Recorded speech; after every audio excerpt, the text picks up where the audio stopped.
नमस्कार बच्चों, कैसे हो। आज हम आपके बीच में कक्षा 6 का विज्ञान का पहला पाठ लेके आए हैं। पहले पाठ में है भोजन के घटक। भोजन के घटक क्या है? तो बच्चों, सबसे पहले हम समझते हैं कि घटक क्या होता है। जैसे एक मकान होता है और मकान में क्या होती हैं? ईंटें।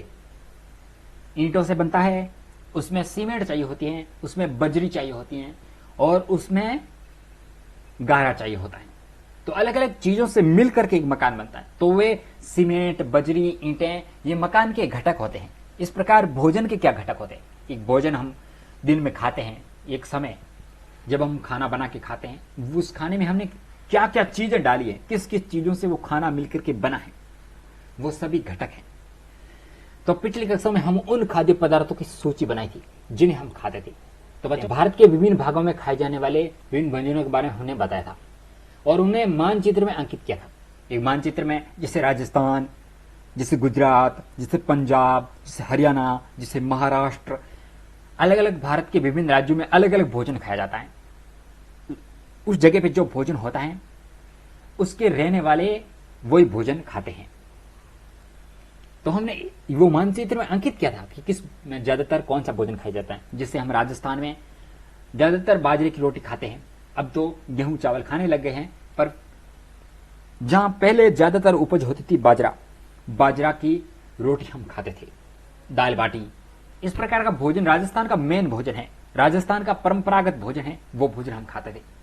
तो राजस्थान का परंपरागत भोजन केर सांगरी की सब्जी और केर सांगरी का साग और बाजरे की रोटी परंपरागत भोजन है। घी ये तो साथ में खाते ही हम। तो इस प्रकार अब एक प्रकार का भोजन में, जैसे ये लिखा हुआ है, एक प्रकार के भोजन में चपाती, दाल, बैंगन और भरता हो सकता है और दूसरे में चावल, सांभर तथा भिंडी हो सकती है। इसके अतिरिक्त अन्य भोजन में अपम, मछली तथा सब्जियां हो सकती हैं। अलग अलग प्रकार का भोजन है, बन सकता है ना। तो बच्चों, दाल या मांस व्यंजन सब्जी हो सकती है और दही, मट्टा, अचार भी शामिल हो सकता है। सारणी 1.1 में दिए गए हैं। अब सारणी 1.1 देखेंगे बच्चों हम, तो उसमें क्या क्या भोजन के प्रकार दिए गए हैं। इन सभी व्यंजनों को नहीं ले पाते हैं। यदि हम मात्रा में ले तो तब वही खा लेते हैं जो रास्ते में उपलब्ध होते हैं। तो बच्चों, कभी कभी हम सभी भोजन नहीं खा पाते, कभी कभी हम रास्ते में निकल जाते हैं, तो क्या करते हैं, वहां पे जो भोजन उपलब्ध होता है, हम कोई दूसरे राज्य में जाते हैं, दूसरे जिले में जाते हैं, तो वो भोजन उपलब्ध होता है, हम वही खा लेते हैं। समोसा, कचौरी ज्यादातर खाते हैं, वही खा लेते हैं। कभी पोहा खा लेते हैं, कभी कुछ वहां की सब्जियां, रोटी जिससे उस स्थान की होती हैं वही खा लेते हैं। जो हम अपना भोजन नहीं खा पाते हैं, वो निर्भर करता है समय स्थिति पे। कुछ लोगों के लिए संभव नहीं हो पाता है इस तरह विविध व्यंजन हर समय खा सके। तो बच्चों, ये किताब हमें क्यों पूछ रही है कि विविध भोजन, आगे पाठ में आएगा कि भोजन की विविधता खाना चाहिए। एक प्रकार का भोजन नहीं खाना चाहिए।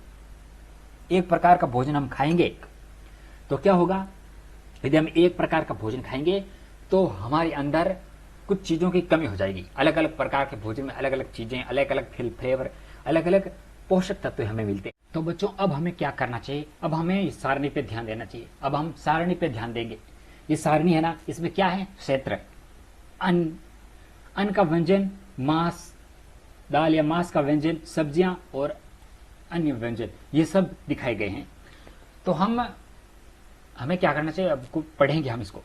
सबसे पहले क्या है, पंजाब। ये 2 राज्यों का इसमें दिया गया है। पंजाब मक्के की रोटी, राजमा, सरसों का साग, दही और घी खाते हैं।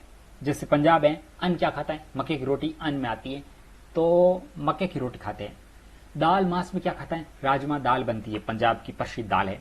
सब्जियां, सरसों का साग पंजाब का प्रसिद्ध है। अन्य व्यंजन दही और घी प्रसिद्ध है। हो गई आंध्र प्रदेश। अब है चावल। आंध्र प्रदेश में चावल, दाल मांस, अरहर की दाल तथा रसम चारू, ये दाल मांस में होता है।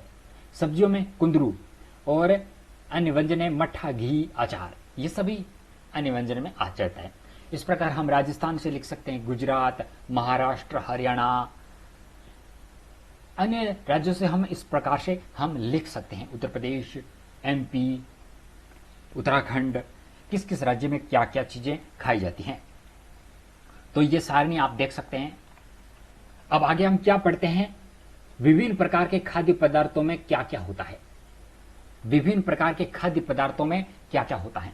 हम जानते हैं कि प्रत्येक व्यंजन एक या एक से अधिक प्रकार की कच्ची सामग्री से बनता है जो हमें पादपों या जंतु से मिलते हैं। हमारा भोजन कहां से मिलता है? पादपों या जंतुओं से मिलता है। इस कच्ची सामग्री के संगठक क्या है? कच्ची सामग्री के संगठक क्या है? जैसे मैंने पढ़ाया था ना, मकान कोई घर बनता है तो ईंटें, सीमेंट, गारा, ये कच्ची सामग्री होती है। जैसे हमारा भोजन बनता है उसकी कच्ची सामग्री का संगठन क्या है? कच्ची सामग्री मिलती कहां से? मिलती है जानवरों से और पादपों से। कच्ची सामग्री जानवरों से और पादपों से मिलती है। इस कच्ची सामग्री में हमारे शरीर के लिए कुछ आवश्यक घटक होते हैं। बच्चों, हम भोजन का भौतिक रूप देखते हैं। जानवरों से और पशुओं से मिलती है, पादपों से मिलती है, पर बड़े बड़े रूप से हम दाल, नाम अलग अलग दे देते हैं। दाल, चावल, घी, दही, ये नाम दे देते हैं। ये तो भौतिक रूप है। अब इसमें इन भोजन सभी में कुछ मेन घटक होते हैं, मेन पोषक तत्व होते हैं। मेन घटक क्या होते हैं? इनमें मेन घटक होते हैं कार्बोहाइड्रेट, प्रोटीन, वसा, विटामिन, खनिज लवण। ये मेन घटक होते हैं। इसके अतिरिक्त हमारे भोजन में क्या होते हैं? इसके अतिरिक्त हमारे भोजन में होते हैं रुक्षांश और जल भी शामिल होता है। रुक्षांश होता है और जल होता है। क्या कभी खाद्य पदार्थों में ये सभी पोषक तत्व होते हैं? अब एक प्रश्न पूछा है। क्या प्रश्न पूछा इस किताब ने?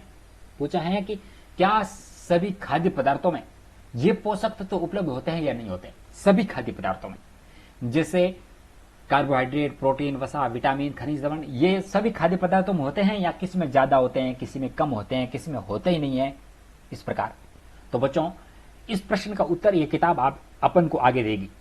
ये किताब एक बड़ा प्रैक्टिकल हमसे करवाएगी, पर मैं आपको संक्षेप में बता देता हूं।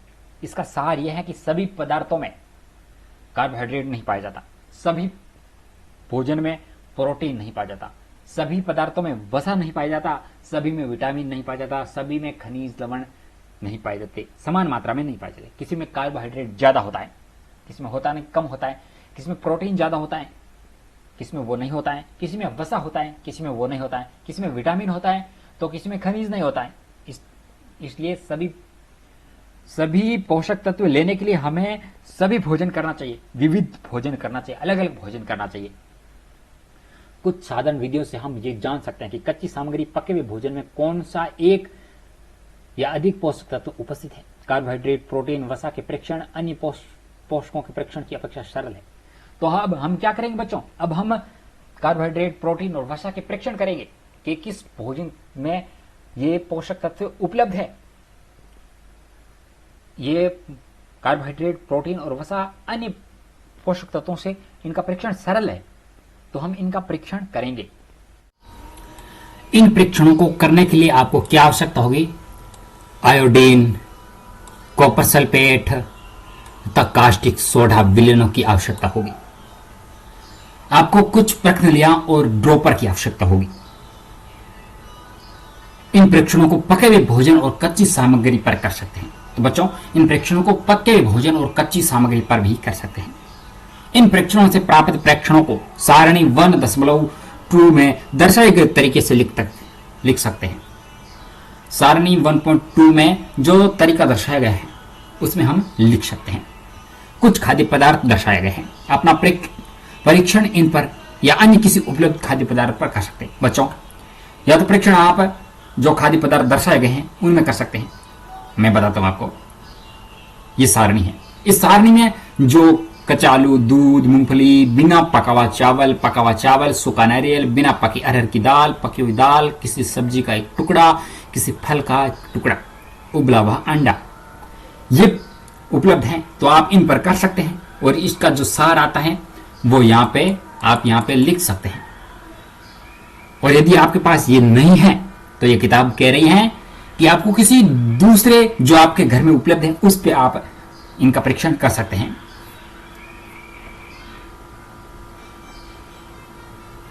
अपना परीक्षण खाद्य पदार्थ, इन परीक्षणों को सावधानी से कीजिए। किसी भी रसायन को खाने या चखने का प्रयास मत कीजिए। खाने और चखने का प्रयास नहीं करना है, क्योंकि आपकी सेहत खराब हो सकती है, स्वास्थ्य के लिए हानिकारक हो सकता है। यदि आवश्यक विलयन तत्काल उपलब्ध नहीं है तो आपके अध्यापक निम्न विधि से इन्हें तैयार करा सकते हैं। आवश्यक विलयन तत्काल उपलब्ध नहीं है तो आपके अध्यापक निम्न विधि से इन्हें तैयार करा सकते हैं। आपके अध्यापक नीचे दी गई विधि से इन्हें तैयार करा सकते हैं। आइए विभिन्न खाद्य पदार्थों की जांच करके देखेंगे कि किसमें कार्बोहाइड्रेट उपस्थित हैं और कार्बोहाइड्रेट कई प्रकार के होते हैं। निम्न विधि से जांच करेंगे कि किस में कार्बोहाइड्रेट उपस्थित हैं। कार्बोहाइड्रेट कई प्रकार के होते हैं। हमारे भोजन मुख्यतः शर्करा के रूप में होते हैं। कार्बोहाइड्रेट कई प्रकार के होते हैं और हमारे भोजन में मंड और शर्करा के रूप में कार्बोहाइड्रेट विद्यमान होते हैं। तो बच्चों अब हम क्या करेंगे, अब हम ये करेंगे कि आयोडीन का तनु विलीन बनाने के लिए जल से आधी भरी प्रणाली में कुछ बूंदे टिंचर आयोडीन को मिला लीजिए। अब आयोडीन का तनु विलीन बनाने के लिए जल से भरी प्रणाली में कुछ बूंदे टिंचर आयोडीन मिलाना होगा। और कॉपर सल्फेट का विलीन बनाने के लिए 100 ग्राम मिलीलीटर जल में 2 ग्राम कॉपर सल्फेट घोलने से बन जाता है। 100 मिलीलीटर जल में 10 ग्राम कास्टिक सोडा घोलने से हमें अभिष्ट कास्टिक सोडा विलीन मिल जाएगा। तो तीनों विलीन जो आपके पास उपलब्ध नहीं है स्कूल में, तो इन विधि से आपका अध्यापक आपको बनवा सकता है और उसके बाद में आपको परीक्षण करना चाहिए। ये विधि दी गई है, तीनों विधियां, तीनों विलीन बन जाएंगे और इनके बाद में आप परीक्षण कर सकते हैं। यदि किसी खाद्य पदार्थ में मंड है तो इसका आसान परीक्षण कर सकते हैं। अब मंड का परीक्षण कैसे होता है, क्रियाकलाप 2 देखें। बच्चों ये है क्रियाकलाप 2 जिसमें मंड का परीक्षण बताया गया है। मंड के परीक्षण के लिए हमें क्या करना चाहिए? परीक्षण के लिए खाद्य पदार्थ या कच्ची सामग्री की अल्प मात्रा लेनी है। आपके पास में उपलब्ध कच्ची सामग्री की कुछ मात्रा लेनी है। कच्ची सामग्री, इसमें तनु आयोडीन विलीन की 2 या 3 बूंद डालनी है। चित्र में जो ये चित्र नीचे चित्र देख सकते हैं ना, 1.1 चित्र में। अब क्या करें, तनु आयोडीन विलीन की 2 या 3 बूंदे इसमें डालनी है। खाद्य पदार्थ के रंग में होने वाले परिवर्तन को देखिए। जब खाद्य पदार्थ का 2-3 बूंद डालेंगे आप तो खाद्य पदार्थ के रंग में परिवर्तन होगा। क्या ये नीला या काला हो गया है? ये रंग क्या नीला या काला हो गया है? यदि नीला या काला रंग होता है तो मंड उपस्थित होता है और मंड कार्बोहाइड्रेट होता है। इस तरह आप कार्बोहाइड्रेट का परीक्षण कर सकते हैं। ये चित्र में नीचे लिखा गया है कि मंड के लिए परीक्षण। तो बच्चों अब आगे बढ़ते हैं। इस परीक्षण को किसी अन्य खाद्य पदार्थ के साथ दोहराइए और जांच कीजिए किस में मंड है। अपने परीक्षण को सारणी 1.1 में लिखिए। तो बच्चों यदि आपके पास में अन्य खाद्य पदार्थ हैं तो ये खुद मंड का परीक्षण किसी अन्य खाद्य पदार्थ में भी इस तरह दोहराना है और उसका परीक्षण यहां पे आप लिख सकते हैं।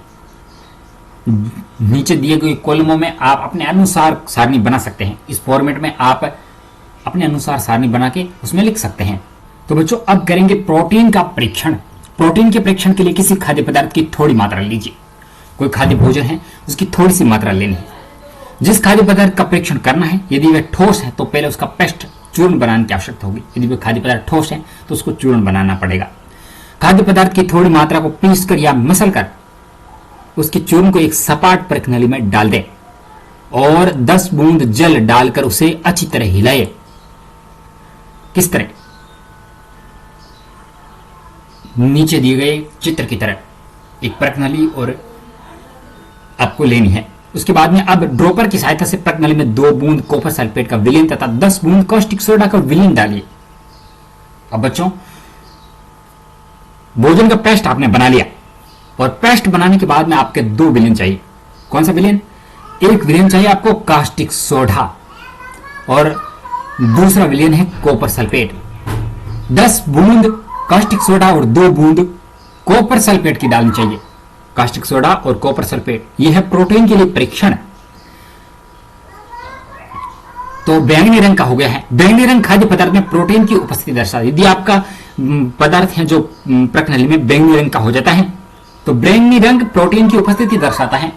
अब आप इस परीक्षण को किसी दूसरे खाद्य पदार्थ के साथ दोहरा सकते हैं। यह परीक्षण किसी दूसरे खाद्य पदार्थ के साथ आपको दोहराना चाहिए और इस तरह आप 2-4 पदार्थों में देखते हैं किसमें प्रोटीन उपस्थित है और किसमें प्रोटीन उपस्थित नहीं है। वसा के लिए परीक्षण।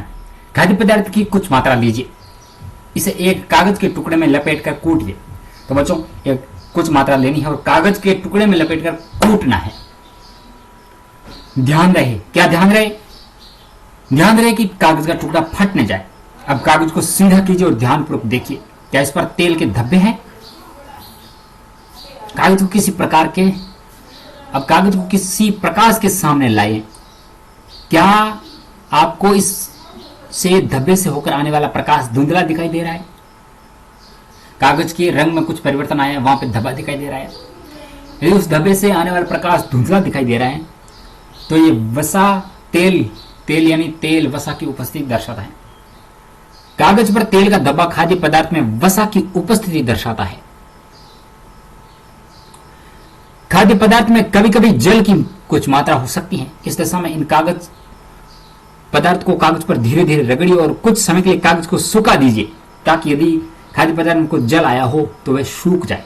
इसके बाद यदि कागज पर तेल को धब्बा न रहे तो यह पता चलता है कि खाद्य पदार्थ में वसा उपस्थित नहीं है। ये परीक्षण क्या दर्शाते हैं? क्या वसा, प्रोटीन तथा मंड उन सभी खाद्य पदार्थ में उपस्थित है? तो बच्चों हमने 3 परीक्षण किए, तीनों में क्या दर्शाता है? क्या वसा, प्रोटीन तथा मंड उन सभी खाद्य पदार्थ में उपस्थित है जिनका आपने परीक्षण किया है? क्या एक खाद्य पदार्थ में एक से अधिक पोषक तत्व उपस्थित होते हैं? क्या आपने कोई ऐसा खाद्य पदार्थ है जिसमें कोई भी पोषक तत्व उपस्थित न हो? पदार्थ भी होते हैं जिसमें कोई भी पोषक तत्व उपस्थित नहीं होते हैं, परंतु कुछ कुछ पोषक तत्व होते हैं। इसलिए कहते हैं कि भोजन में सभी पोषक तत्व खाने चाहिए। हमें सभी खाद्य पदार्थ अलग अलग तरह से हमें खाने चाहिए। हमने तीनों पोषकों कार्बोहाइड्रेट, प्रोटीन तथा वसा के लिए खाद्य पदार्थ परीक्षण किया था। विटामिन तथा विटामिन, खनिज लवण जैसे अन्य पोषक भी हमारे विभिन्न खाद्य पदार्थों में उपस्थित रहते हैं। इन सभी पोषकों की हमें क्यों आवश्यकता होती है? तो बच्चों अब हम पढ़ेंगे, अभी तो हमने खाद्य पदार्थों में उपस्थित पोषक तत्वों को परीक्षण किया था, अब हम पढ़ेंगे कि हमारे शरीर के लिए क्यों आवश्यक है। विभिन्न पोषक हमारे शरीर के लिए क्या करते हैं? तो बच्चों पोषक तत्व होते हैं जो हमारे शरीर के क्या काम आते हैं, क्यों खाते हैं हम पोषक तत्वों को, और क्या क्या काम है उन पोषक तत्वों का हमारे शरीर में। कार्बोहाइड्रेट मुख्य रूप से हमारे शरीर को ऊर्जा प्रदान करता है। कार्बोहाइड्रेट क्या करता है? ऊर्जा प्रदान करता है। वसा से भी हमें ऊर्जा मिलती है। वास्तविकता में ये कार्बोहाइड्रेट की तुलना में वसा की समान मात्रा से हमें अधिक ऊर्जा प्राप्त होती है। तो बच्चों वसा और कार्बोहाइड्रेट दोनों ऊर्जा देते हैं, पर कार्बोहाइड्रेट, मानो कि कार्बोहाइड्रेट उपस्थित होता है हमारे शरीर में और वसा लेते हैं, वसा हम कार्बोहाइड्रेट का आधा लेंगे तो भी बराबर ऊर्जा देंगे। यानी कार्बोहाइड्रेट ज्यादा खाना पड़ेगा और वसा कम खाएंगे तो भी कार्बोहाइड्रेट की बराबर ऊर्जा देगा। इसमें कहा गया है कि वसा ज्यादा ऊर्जा देता है कार्बोहाइड्रेट से। फिर भी कार्बोहाइड्रेट और वसा का अपना अपना अलग रोल है। वसा भी खाना चाहिए हमें, कार्बोहाइड्रेट भी खाना चाहिए। आगे क्या कहा गया है? वसा और कार्बोहाइड्रेट युक्त भोजन को ऊर्जा देने वाला भोजन भी कहते हैं। वसा और कार्बोहाइड्रेट युक्त भोजन होता है ना, वो उसको ऊर्जा देने वाला भोजन भी कहते हैं। तो बच्चों कार्बोहाइड्रेट के कुछ स्रोत इस चित्र में देखिए। चित्र 1.3 में क्या दर्शाया गया है? कार्बोहाइड्रेट के कुछ स्रोत। कार्बोहाइड्रेट के स्रोत क्या होता है? कार्बोहाइड्रेट के स्रोत हैं, ये दर्शाए गए हैं बाजरा, यहां दर्शाए गए चावल, यहां दर्शाए गए गेहूं, शकरकंदी, आलू, गन्ना, पपीता, तरबूज, आम और मक्का। ये कार्बोहाइड्रेट के कुछ बड़े स्रोत हैं। तो बच्चों आपके भोजन में यह होने चाहिए, इनमें से कोई एक चीज होनी चाहिए कार्बोहाइड्रेट का स्रोत लेने के लिए। अब है वसा के कुछ स्रोत। बच्चों वसा के स्रोत 2 तरह से हैं। क्या देखिए, वसा के कुछ स्रोत में एक तो पादप स्रोत है और एक जंतु स्रोत है। अब समझ गए आप? एक पादप स्रोत है और दूसरा जंतु स्रोत है। जैसे ए पादप स्रोत है। पादप से क्या है? मूंगफली का तेल, वसा होती है मूंगफली में। तिल, गिर, सोयाबीन का तेल, नारियल का तेल, सरसों का तेल, सूरजमुखी का तेल, ये वसा का पादप स्रोत है। समझ गए आप? पादप स्रोत। और दूसरा देखेंगे, दूसरा जंतु स्रोत। जंतु स्रोत क्या है? अंडे, मछली, मांस, घी, दूध, क्रीम, मक्खन, ये वसा के जंतु स्रोत हैं। यानी जंतुओं से वसा मिलता है हमें। तो वसा के 2 स्रोत हो गए ना बच्चों? तो इस तरह हम इसको देख सकते हैं। और अब आता है प्रोटीन। प्रोटीन की आवश्यकता शरीर की वर्धित और स्वस्थ रखने के लिए होती है। प्रोटीन की आवश्यकता शरीर की वृद्धि और हमारे शरीर को स्वस्थ रखने के लिए होती है। प्रोटीन युक्त को भोजन प्राय शरीर वर्धक भोजन कहते हैं। बच्चों, प्रोटीन युक्त जो भोजन होता है उसको शरीर वर्धक भोजन कहते हैं। प्रोटीन युक्त जो भोजन होता है उसको शरीर को बढ़ाने वाला भोजन कहते हैं। तो बच्चों, अब देखते हैं प्रोटीन का मुख्य स्रोत क्या है। प्रोटीन के कुछ स्रोत, पादप स्रोत और जंतु स्रोत। प्रोटीन दो स्रोत से आता है, पादप से आता है और जंतुओं से भी आता है। तो बच्चों, ये है पादप स्रोत। पादप प्रोटीन का है, मटर में है प्रोटीन, चना में है प्रोटीन, मूंग में है प्रोटीन, तुअर दाल में प्रोटीन, राजमा में प्रोटीन, सोयाबीन में प्रोटीन। इस तरह दालों में भी प्रोटीन होता है। और जंतु स्रोत, मुख्य स्रोत क्या दिया गया है?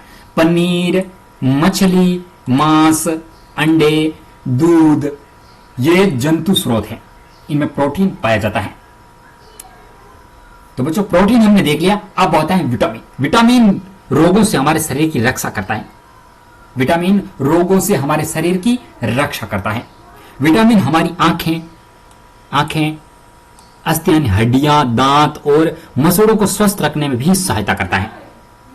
विटामिन कई प्रकार के होते हैं। तो बच्चों, विटामिन कई प्रकार के होते हैं। विटामिन हमारे शरीर को रोगों से रक्षा करता है और विटामिन कई प्रकार के होते हैं जिन्हें अलग अलग नामों से जाना जाता है। विटामिन को अलग अलग नामों से जाना जाता है। इनमें से कुछ को vitamin A, vitamin B, vitamin C, vitamin D, vitamin E, vitamin के नाम से जाना जाता है। विटामिन के एक समूह को विटामिन बी कॉम्प्लेक्स कहते हैं। हमारे शरीर को सभी प्रकार के विटामिनों की आवश्यकता अल्प मात्रा यानी थोड़ी मात्रा की आवश्यकता होती है। विटामिन ए हमारी त्वचा और आंखों की स्वस्थ रखता है। विटामिन सी बहुत से रोगों से लड़ने में हमारी मदद करता है। विटामिन सी, जैसे बीच में कोरोना हो गया था तो विटामिन सी काफी चर्चा में था। विटामिन सी ज्यादातर खट्टी चीज में आता है बच्चों, जैसे नींबू हो गया, संतरा हो गया, इस प्रकार की खट्टी, आंवला। विटामिन डी हमारी अस्थियों और दांतों के लिए कैल्शियम का उपयोग करने में हमारे शरीर की सहायता करता है। विभिन्न विटामिनों से भरपूर भोजन चित्र 1.6 और 1.9 में दर्शाया गया है। तो बच्चों, 1.6 चित्र ये है और 1.9, 1.6 से लेकर के 1.9 में जो चित्र दिए गए हैं उनमें विटामिन दर्शाए गए हैं। दोस्तों, विटामिन ए के कुछ स्रोत। विटामिन ए के स्रोत क्या है? आम, गाजर, पपीता, मूंगफली का तेल और दूध, ये विटामिन ए के कुछ स्रोत है। विटामिन बी के कुछ स्रोत। विटामिन बी के क्या स्रोत हैं? गेहूं, चावल, यकृत, ये विटामिन बी के कुछ स्रोत है। विटामिन सी के कुछ स्रोत। विटामिन सी के स्रोत है टमाटर, संतरा, अमरूद, मिर्च, नींबू, आंवला, ये विटामिन सी के स्रोत हैं। विटामिन सी के कुछ स्रोत हैं ये। विटामिन डी के कुछ स्रोत, मछली, अंडे, मक्खन, दूध, ये विटामिन डी के कुछ स्रोत है। विटामिन डी यानी ये ज्यादातर जंतुओं से आते हैं। विटामिन डी ज्यादातर जंतुओं से आता है। ये बड़ी ताकतवर चीज होती है और जंतुओं में पाई जाती है। तो बच्चों, अब आगे बढ़ते हैं। हमारे शरीर को क्या आवश्यकता होती है? हमारे शरीर को खनिज लवणों की अल्प मात्रा में आवश्यकता होती है। थोड़ी मात्रा में खनिज लवण होते हैं ना, उनकी आवश्यकता होती है। शरीर के उचित विकास तथा अच्छे स्वास्थ्य के लिए प्रत्येक खनिज लवण आवश्यक है। प्रत्येक खनिज लवण आवश्यक है।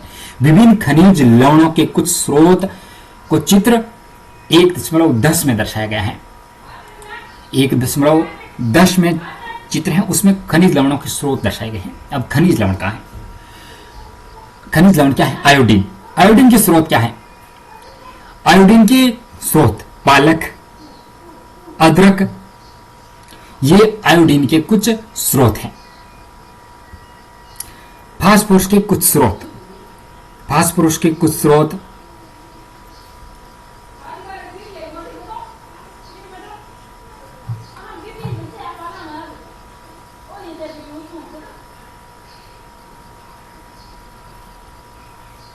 अब फास्फोरस के कुछ स्रोत हैं दूध, केला, बाजरा, मिर्ची, ऐसे।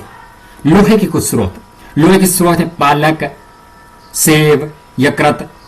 और कैल्शियम के स्रोत। कैल्शियम के स्रोत है दूध और अंडे। तो बच्चों, इस प्रकार आप समझ सकते हैं कि कौन से खाद्य पदार्थ में से कौन सा पोषक तत्व हमें मिल सकता है। अधिकांश खाद्य पदार्थों में एक से अधिक पोषक तत्व होते हैं। बच्चों, अधिकांश खाद्य पदार्थों में एक से अधिक पोषक तत्व होते हैं। आपने भी सारणी 1.2 में परीक्षणों को लिखते समय इस बात का उल्लेख देखा होगा। फिर भी किसी कच्ची सामग्री में एक निश्चित पोषक की मात्रा दूसरे पोषकों की मात्रा से अधिक हो सकती है। तो बच्चों, किसी में एक पोषक तत्व जैसे कैल्शियम है, किसी में ठीक ठाक है, और किसी में कैल्शियम ज्यादा हो सकता है और किसी में कैल्शियम कम हो सकता है। इस तरह अलग अलग पदार्थों में पोषक तत्वों की मात्रा अलग अलग हो सकती है।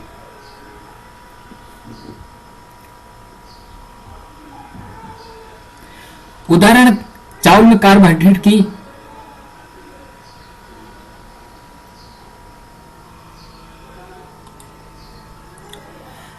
उदाहरण के लिए चावल में कार्बोहाइड्रेट की मात्रा दूसरे पोषक तत्वों से अधिक होती है। इस आधार पर हम कह सकते हैं कि चावल कार्बोहाइड्रेट का एक समृद्ध भोजन है।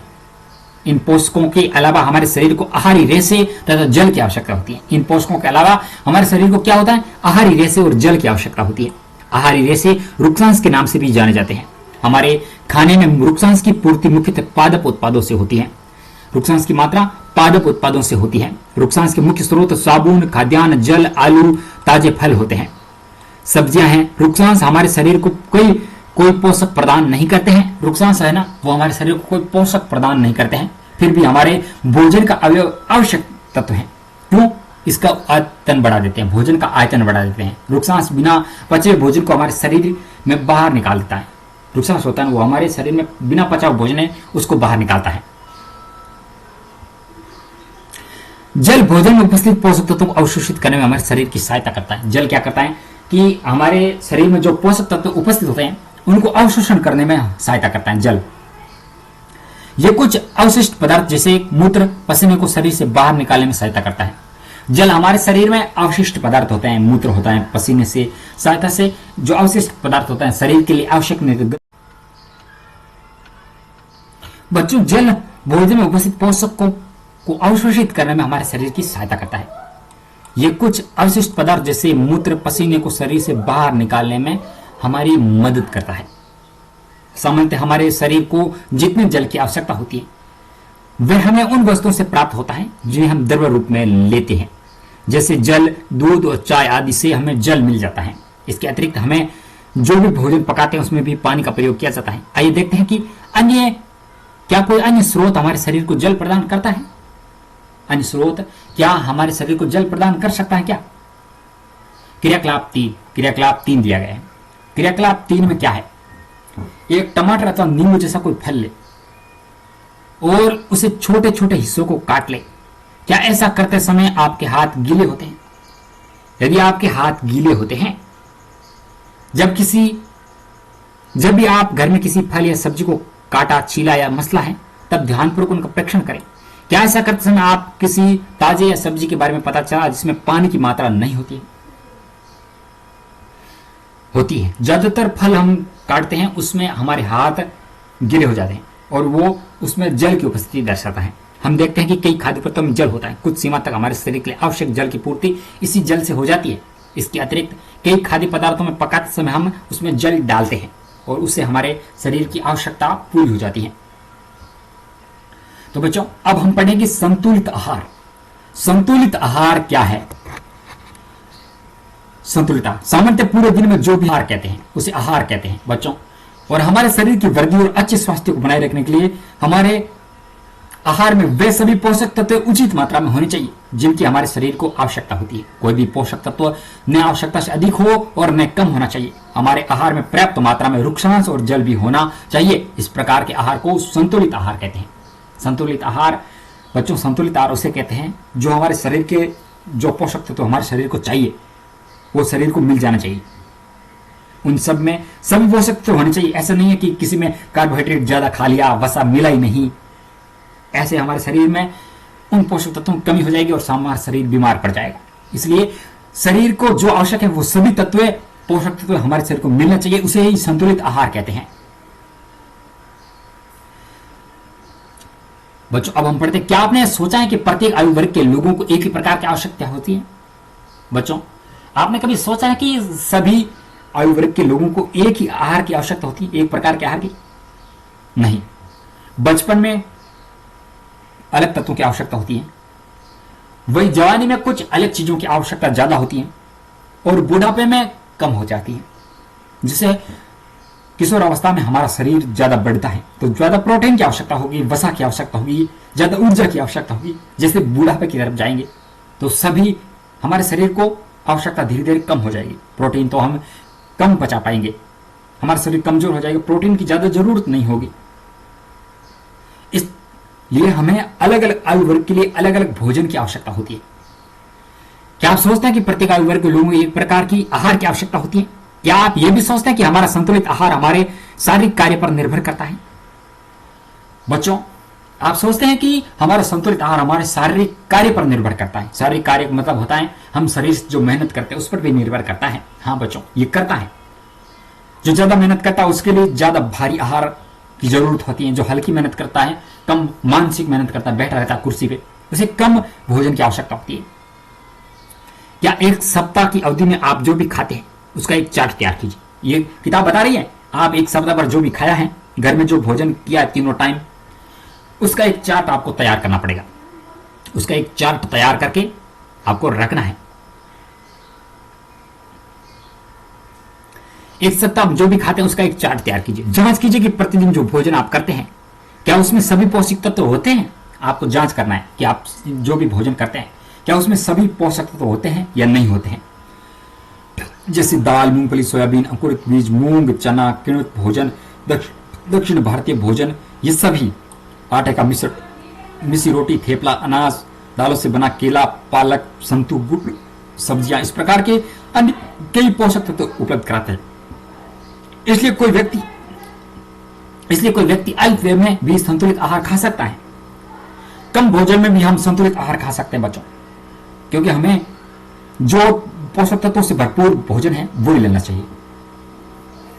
हमारे शरीर पर लोड कम हो जाता है और हमें चुन उचित प्रकार का भोजन करना ही पर्याप्त नहीं है, उसे उचित तरीके से पकाना भी चाहिए ताकि इसके पोषक तत्व नष्ट न हो। क्या आप ये जानते हैं कि पकाते समय भोजन के कुछ पोषक तत्व नष्ट हो जाते हैं? अब आपको ये समझना चाहिए बच्चों कि भोजन को उचित तरीके से करना भी आवश्यक नहीं है, भोजन को पकाना भी आवश्यक है। क्यों? क्योंकि कुछ हम ज्यादा पका लेते हैं, ज्यादा गर्मी में ज्यादा जला लेते हैं तो पोषक तत्व नष्ट हो जाते हैं, फिर वो भोजन हमारे काम का नहीं रहता है। पहले ये जानने के लिए उत्सुक हैं कि क्या जंतुओं के भोजन में भी ये सभी अवयव उपस्थित होते हैं? पहले ये जानने के लिए उत्सुक है कि क्या जंतुओं के भोजन में भी ये सभी पोषक तत्व उपस्थित होते हैं? क्या उन्हें भी संतुलित भोजन की आवश्यकता होती है कि नहीं होती? जंतुओं के भोजन में भी छिलका उतारकर यदि सब्जियों और फलों को धोया जाता है तो यह संभव है कि उनके विटामिन नष्ट हो जाएंगे। तो बच्चों, यदि छिलका उतारकर किसी फलों और सब्जियों को धोया जाता है तो संभव है कि कुछ विटामिन नष्ट हो जाएंगे। सब्जियों और फलों की त्वचा में कई महत्वपूर्ण विटामिन, खनिज, लवण होते हैं। सब्जियों और फलों की त्वचा होती है, उसमें महत्वपूर्ण विटामिन और खनिज, लवण होते हैं। यदि उसको छिलका उतार के धोया जाए तो वे नष्ट हो जाएंगे। चावल और दालों को बार बार धोने से उनमें उपस्थित विटामिन और कुछ खनिज, लवण अलग हो जाते हैं। चावल और दालों को बार बार धोने से उसमें उपस्थित विटामिन और खनिज, लवण अलग हो जाते हैं। बच्चों, हम सभी जानते हैं कि पकाने से भोजन का स्वाद बढ़ता है, उसमें पचाने में आसानी होती है और पकाने से भोजन का स्वाद बढ़ जाता है। इसके साथ पकाने में कुछ पोषक तत्वों में हानि भी हो सकती है। यदि भोजन पकाने में अत्यधिक जल का उपयोग किया जाए तो पोषक तत्वों की हानि हो जाती है और बाद में उसे फेंक दिया जाता है। यदि हम भोजन पकाने में ज्यादा जल ले लेते हैं और वो ज्यादा जल रह जाता है और उसको फेंक देते हैं तो पोषक तत्वों की हानि हो जाती है। पकाने में विटामिन सी आसानी से गर्मी से नष्ट हो जाता है। पकाने से विटामिन सी होता है, गर्मी से नष्ट होता है। क्या यह उचित नहीं होगा कि हम अपने आहार में फल और कच्ची सब्जियों को सम्मिलित करें? हमें कच्ची सब्जियों को भी सम्मिलित करना चाहिए। बूझों ने सोचा कि हर समय वसायुक्त खाना ही सर्वोत्तम भोजन है। बूझों ने क्या सोचा कि हम समय तेल, घी, ऐसा वसायुक्त ऑयली भोजन खाना ही अच्छा रहेगा। एक कटोरी कार्बोहाइड्रेट युक्त भोजन की अपेक्षा एक कटोरी वसा युक्त भोजन अधिक ऊर्जा देगा। एक कटोरी कार्बोहाइड्रेट युक्त भोजन है, उसकी अपेक्षा एक कटोरी वसा युक्त भोजन है, नहीं, वो हमें अधिक ऊर्जा देगा। क्या ऐसा नहीं होता है? वसा ने, ये बूझों ने सोचा कि रहने दो यार, एक कटोरी कार्बोहाइड्रेट कौन खाएगा, एक आधी कटोरी वसा युक्त भोजन खा लेता हूं। तो क्या ऐसा सही रहेगा? नहीं, ये गलत है। जो कार्बोहाइड्रेट की जहां कार्बोहाइड्रेट काम आता है वहां वसा काम नहीं आता। शरीर की अलग अलग आवश्यकता है। उसे तली हुई चीजें, समोसा, पूरी, मलाई, रबड़ी, पेड़ा आदि प्रचुर वसायुक्त भोजन ही खाया और उसके अलावा कुछ नहीं खाया। क्या आप सोचते हैं वे ठीक था? निसंदेह नहीं। इतना अधिक वसायुक्त भोजन खाना हमारे लिए बहुत हानिकारक हो सकता है और हमारे भोजन में वसा की मात्रा अत्यधिक मोटापा का कारण बनती है। ज्यादा वसा खा लेते तो हम अत्यधिक मोटे हो जाते हैं।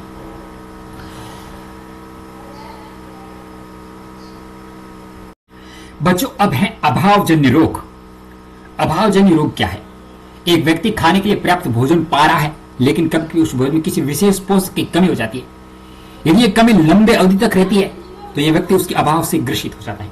तो बच्चों, एक व्यक्ति भोजन तो अच्छा ले रहा है और उसके भोजन में कोई विशेष पोषक तत्व की कमी हो जाती है और वो लंबे तक वो कमी रहती है, जिसे माना कि आयोडीन की कमी हो गई और आयोडीन की कमी लंबे समय तक रह गई, तो उसकी कमी से कुछ ऐसे रोग हो जाते हैं, शरीर में विकृतियां हो जाती। तो हमें ऐसा भोजन लेना चाहिए जिससे ये रोग नहीं हो। एक या अधिक पोषक तत्वों को अभाव हमारे शरीर में रोग और विकृति उत्पन्न कर सकता है। वे रोग लंबी अवधि तक पोषक को अभाव के कारण होते हैं। उन्हें अभावजन्य रोग कहते हैं। यदि कोई व्यक्ति अपने भोजन में पर्याप्त प्रोटीन नहीं ले रहा है तो उसे कुछ रोग हो सकते हैं, जिससे वृद्धि का अवरुद्ध हो जाना, वृद्धि कम होगी, चेहरे पर सूजन होगी, बालों का रंग उड़ जाएगी, त्वचा की बीमारियां होगी, पेचिस होगा, आदि आदि। ये चीजें हमारे शरीर में होने लग जाएगी। यदि प्रोटीन तथा कार्बोहाइड्रेट दोनों ही किसी व्यक्ति के आहार से लंबे समय तक अनुपस्थित रहे तो उसकी वृद्धि पूरी तरह से अवरुद्ध हो जाएगी। प्रोटीन और कार्बोहाइड्रेट लंबे समय तक अवरुद्ध रहे तो उसकी वृद्धि पूरी तरह से अवरुद्ध हो जाएगी। ऐसा व्यक्ति दुबला पतला हो जाएगा। वह इतना दुबला हो जाएगा कि वो चलने में भी असमर्थ होगा। विभिन्न विटामिन और खनिज लवणों के अभाव से विभिन्न रोग और विकृतियां होती हैं। उनमें से कुछ सारणी 1.1 में दर्शाए गए हैं। तो बच्चों, सारणी 1.1 देखेंगे। सारणी 1.1 क्या है? सारणी 1.1 विटामिन और खनिज लवणों के अभाव के कारण होने वाले कुछ रोग हैं। विटामिन ए से क्षीणता, दृष्टिहीनता होती है। विटामिन ए से जो रोग होता है उसको क्षीणता, दृष्टिहीनता कहते हैं। इसके क्या लक्षण है? कमजोर दृष्टि होती है, रात में कम दिखाई देना, कभी कभी पूरी तरह से दिखाई देना बंद हो जाना। इसे मारवाड़ी भाषा में रातिंदा भी कह सकते हैं। विटामिन ए की कमी से यह हो जाता है। और बच्चों, अब विटामिन B1 से बेरी रोग होता है। दुर्बल पेशियां और काम करने की ऊर्जा में कमी हो जाती है। विटामिन B1 के जो कमी होती है उसमें बेरी रोग हो जाता है। पेशियां दुर्बल हो जाती है और काम करने में कमी हो जाती है। विटामिन सी से स्कर्वी रोग हो जाता है। मसूड़ों में खून निकलना, घाव भरने में अधिक समय लगता है विटामिन सी नहीं खाने से। विटामिन डी रिकेट्स होता है, अस्थियों का मुलायम होकर के मुड़ जाना विटामिन डी से होता है। अब है कैल्शियम, अस्थियां और दंत क्षय, कमजोर अस्थियां और दंत क्षय। कैल्शियम होता है कैल्शियम और दंत क्षय, कमजोर अस्थियां और दंत क्षय होता है। अब होता है आयोडीन से घेंगा होता है, गर्दन की ग्रंथि का फूल जाना, बच्चों में मानसिक विकलांगता, ये आयोडीन कमी से होता है। अब है लोहा, अरक्तता, लोहे से कमजोरी होती है। तो बच्चों, अभावजन्य रोग ये होते हैं। आप समझ गए किन चीजों से और संतुलित आहार ले सकते हैं और किन चीजों के नहीं लेने से कौन कौन से मुख्य रोग हो जाते हैं। तो बच्चों, अब हम अगले वीडियो में प्रश्न उत्तर करेंगे। यहां तक तो हम यही करेंगे और अगले वीडियो में हम करेंगे प्रश्नोत्तर। सभी अभावजन्य रोगों को रोकथाम संतुलित आहार लेने से की जा सकती है। बच्चों, सभी अभावजन्य रोगों की रोकथाम कैसे? संतुलित आहार लेने से सभी अभावजन्य रोगों से रोकथाम कर सकते हैं। इस अध्याय में हमने स्वयं से यह जानने की कोशिश की कि विभिन्न क्षेत्रों से भोजन में इतनी अधिक विविधता होते हुए भी आहार में पोषक तत्वों का वितरण सामान्य है। यह वितरण हमारे भोजन में आवश्यक पोषक तत्वों की उपस्थिति सुनिश्चित करता है। तो बच्चों, धन्यवाद। फिर मिलते हैं एक नए वीडियो में।